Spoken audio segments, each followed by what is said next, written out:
Everybody, we'll go ahead and keep on with the meeting here from this afternoon, and I'll probably turn it over to Mr. Lesher to read a few things. But once again, I want to thank you guys for all your hard efforts. We worked well together this year. We're looking forward to hearing your comments, and we really, once again, it's a pleasure working with you guys, and I think this year we've done very well together. So thank you. So I'll turn it over to Mr. Lesher. Okay. Vice President Lesher. Thank you, Mr. Callahan. This is a continuation of the budget hearing, and we will start by asking Mrs. Moran to read the title of the bill, Bill 1498. Bill number 1498, an act to establish the 2022-2023 annual budget and appropriation ordinance. And I will ask our county manager, Mr. Stamp, to introduce the overview. Thank you, Mr. Council President, members of the council. I want to take just a minute to reflect on this year, some of the work that's been done by the dedicated county employees and members of other organizations that the county council funds. And I was told to read a little slower. Apparently I read really fast earlier. But anyway, greeting Mr. Council President, members of the County Council. I welcome this opportunity along with our staff to offer an overview of the proposed 2023 annual budget. This past year has been a busy year with dedicated employees through the various departments and agencies working on important efforts. Several areas and/or accomplishments include the Emergency Services Department had the successful implementation of a new 911 telephone system, which enables our dispatchers to get help to people quickly and effectively. They worked on rolling out the field use of ultrasound technology by paramedics, and this helps paramedics better diagnose critical injuries and illnesses. And they were able to implement the first phase of the expansion of another 24/7 EMS crew that would cover the north end of the county. Big accomplishments in a mission critical area. Our volunteer fire companies that you support every year, you were able to enhance their communications effort as well as to invest in their longevity program, which directly helps their recruitment and retention efforts. Additionally, County Council, you approved funding for compensation increases and retirement enhancement for public safety services. And our roads department was very busy throughout the year with the completion of an estimated 30 miles or more of ongoing road resurfacing work, along with ditch maintenance and culvert replacement efforts. Our Planning and Zoning and Permits Department was busy completing a comprehensive review of their service delivery, and we are poised now to begin implementing efforts to improve customer service in that department. And they just rolled out the implementation of new technology known as OpenGov, which again hopefully improves or streamlines services. Our economic and tourism team completed a master plan for the Frederick Douglass Park on the Tuckahoe, and they work supporting our businesses with grants and the rollout of a new economic development monitoring tool called Blue Dot. Additionally, Ray Clark has been busy expanding sewer service to failing septic systems. We've been working with Eastern Utilities for the expansion of broadband, which is going well. We're busy obtaining property easements for a major upgrade of two roads, Goldsboro Neck and Airport Roads, which is a major means of ingress and egress from the Bay 100 area. And then finally, what I would say in naming a few is that the last year, obviously you know, and our community knows, we've been hard at work facilitating communications to our best of our ability as we've been wrestling with the pandemic. And I just want to recognize your leadership and the leadership of all the organizations in our community that, week after week after week, in our business community, just working hard to try to do our best to navigate a very difficult time. So those are things that we worked on, if you will, return on investment from last year. As we move forward and look at this budget, the proposed FY23 budget has been developed to maintain core services, to provide for workforce stability, invest in capital projects addressing infrastructure and in the improvement of public safety, education, and other general services. Additionally, it closely mirrors the FY22 funding levels and maintains a healthy fund balance in order to optimally be positioned for future economic uncertainties, such as are being seen with inflationary pressures, escalating fuel and commodity costs, and the possibilities of delays or disruption in supply chains. The proposed budget continues to support the operational strategy of investing in personnel, processes, and projects which are key elements in effectively providing public safety and other general services. At this point, if you don't mind, I would like to turn it over to our acting finance director, Mr. Ken Davis, who will continue on with the presentation. Thank you very much, Clay. The FY23 proposed general fund budget is approximately $112.6 million, which is essentially flat compared to FY22. The budget includes over $3 million in transfers to the Capital Projects Fund for investments in infrastructure and $3 million for equipment purchases. This budget is partially funded by a $14.3 million transfer from our accumulated fund balance. The FY23 budget for operating expenses is increasing by 7.7%, which is less than the 8.5% increase in the Consumer Price Index. This budget includes a 1-cent increase to the property tax rate above what is allowed under the real property tax cap as authorized by Talbot County voters in 2020, and includes a 1-cent education supplement to support our public schools budget initiatives. Also, you'll see on the following slide that public safety is a top priority of this budget.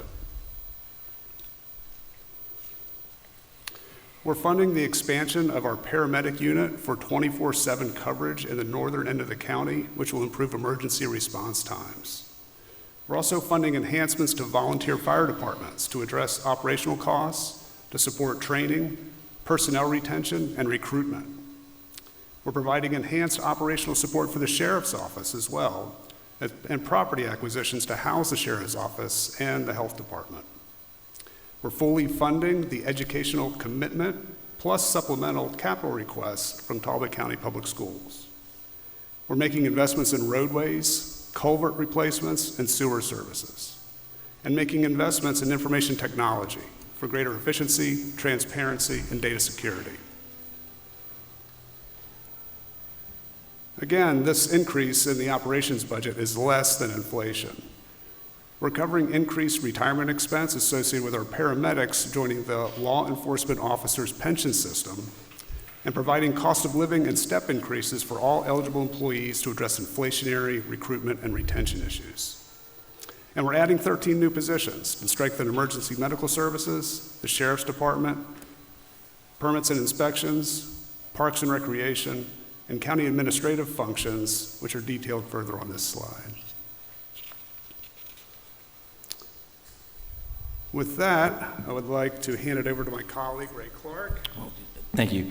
Again, Council, with this, I guess starting in July 1st, the county is going to actually have to have a rate increase with the sanitary district, and ultimately be across the board with all our sanitary districts. We're looking at raising the rates to $325 for the Region 2 areas, and in Region 1, which is Unionville, Toomsville, Cotterville, and also $225 for the Region 5 Tillman sewer service area.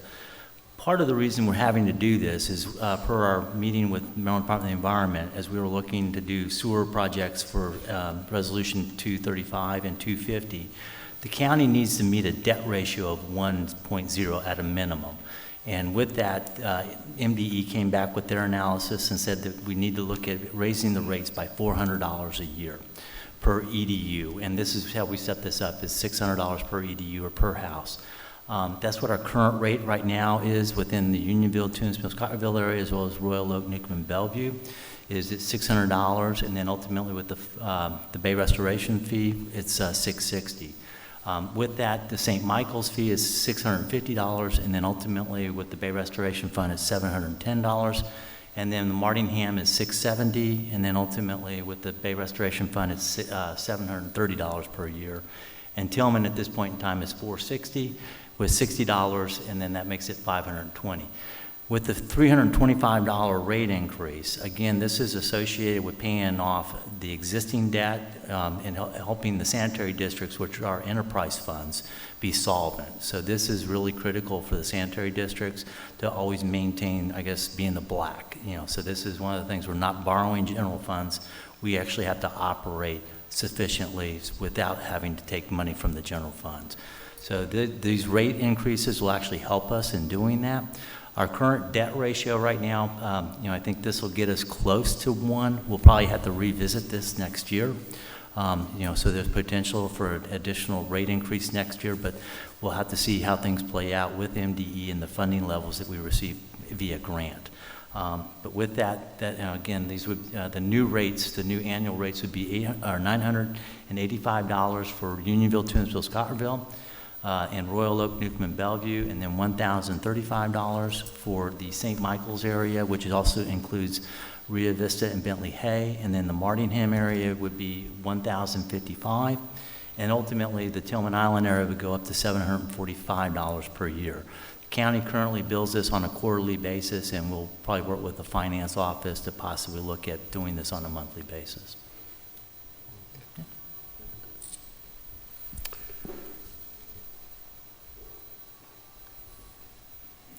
Thank you, Ray. Looking a little more closely at revenues and expenditures. The expense budget, again, is $112.6 million, and budgeted revenue by design equals the expense budget. Proposed property taxes are up compared to FY22, driven by an increase in the property tax rate and higher assessed values. Income and other local taxes, such as recordation and transfer taxes, are expected to be up 5.5%. Other revenues from accommodations tax and county fees are projected to be up 17%. And on the expense side, key drivers to the operating expense budget are related to increased funding for emergency medical services, the Sheriff's Department, and employee benefits associated with health care.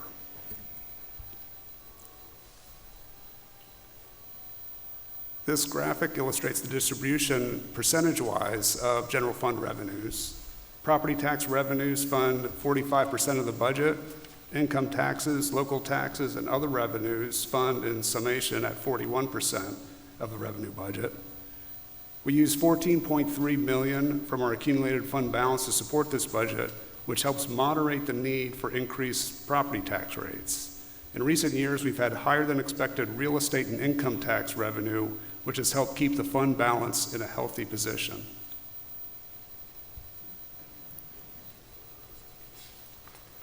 This slide shows the distribution of expenditures from a percentage standpoint. 86% of the county budget is evenly divided between county operations and public school system. The remaining expenditures are from capital outlay, transfers to other funds, and a 1% contingency reserve.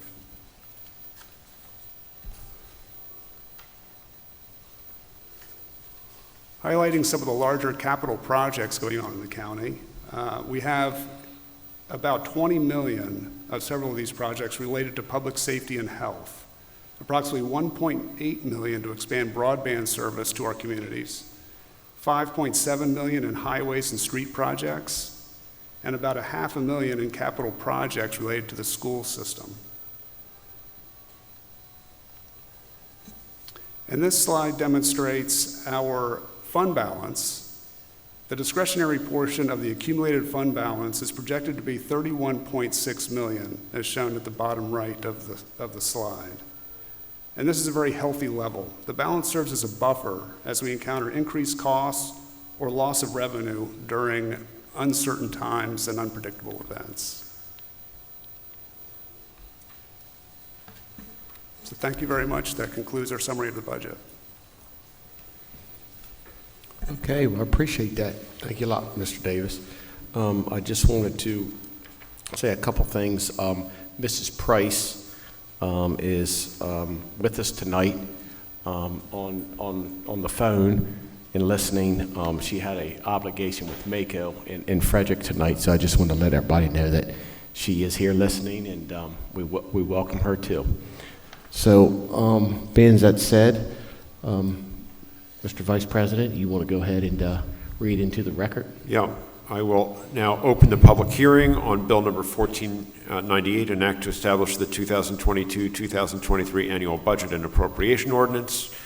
For those wishing to make comments, would you please come to the podium, state your name and address for the record. You will be given 3 minutes to speak if you are representing yourself, 5 minutes to speak if you are speaking on behalf of a group or association. And you can come up to either of these. Do we have a sign-up sheet? Do we have a sign-up sheet, or? Okay. If not, we can just invite you to come to If either not, one, I either know of the Kevin podiums. wants to start.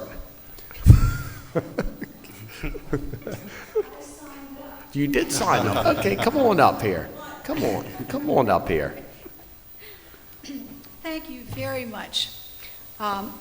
President Callahan, council members, county manager, Mr. Stamp. My name is Susan Delane Bodkin. I'm president of the Talbot County Board of Education. We want to thank you very much. The council this year really listened, and I know after the difficult times we've had in the 2 previous years because of the pandemic, first off, it's really nice just to be here in public with Sure is. a small group. Right, yep. And to be able to look everybody in the face and see how well we are doing. Even with the pandemic, we have definitely seen a return on your investment over the past several years. Look at the 96% graduation rate and less than 2% dropout rate. This just shows that what we are doing in the Talbot County education system is working for us, for you, for all of us. We've made tremendous progress in the expansion of Grow Our Own program, sending our students on to college and university so that they may return and serve us. We are really looking to have our teachers reflect our students.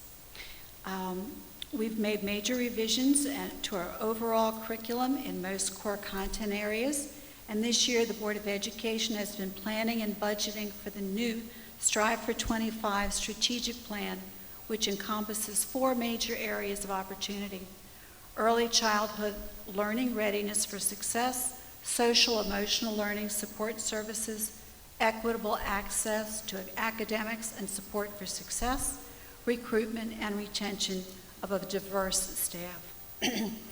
Our goal has been maximizing the learning potential of every child we serve, all 4,500 of them, and we certainly hope next year it's more like 47 so we can get back to the numbers we had pre-pandemic. Coming out of the pandemic years has been difficult and stressful to everyone, but each of you took the time to listen to the needs of the public schools, our children, and you proposed a budget that will meet most of those needs. We are working diligently to cover the areas where there are extra expenditures with additional grants. The next several years will be challenging for us as we meet the challenges of a changing demographics. This year we have 24% Hispanic students, 14% African American, 54% Caucasian, and we have the increased expectations of the blueprint, which has now been implemented statewide. Recognition does have to go out to our 1,000 community partners who help us to do our work. Our current budget request of you would have been much higher without their participation. We originally requested $4 million more than fiscal year 2022 when creating the budget this past winter. This was to take into consideration the expectation of House Bill 13, the blueprint bill. In this draft proposal we have tonight, you have allocated more than $3 million, plus an additional $500,000 in capital projects. Again, we have to thank you. While we, of course, would like to see full funding of all of our projects for 2023, we are very grateful to Talbot County Council for listening to the needs of the school system to support us moving forward with a world-class educational system that ultimately will allow the community to thrive economically through an educated workforce. Thank you for making the investment in us, the county, the Talbot County's children. We always strive to be the best, and you're helping us to get there. Thank you. Thank you. Any questions? You did the hard work. Thank you. Next on the sign-up sheet is Robert Ferloni.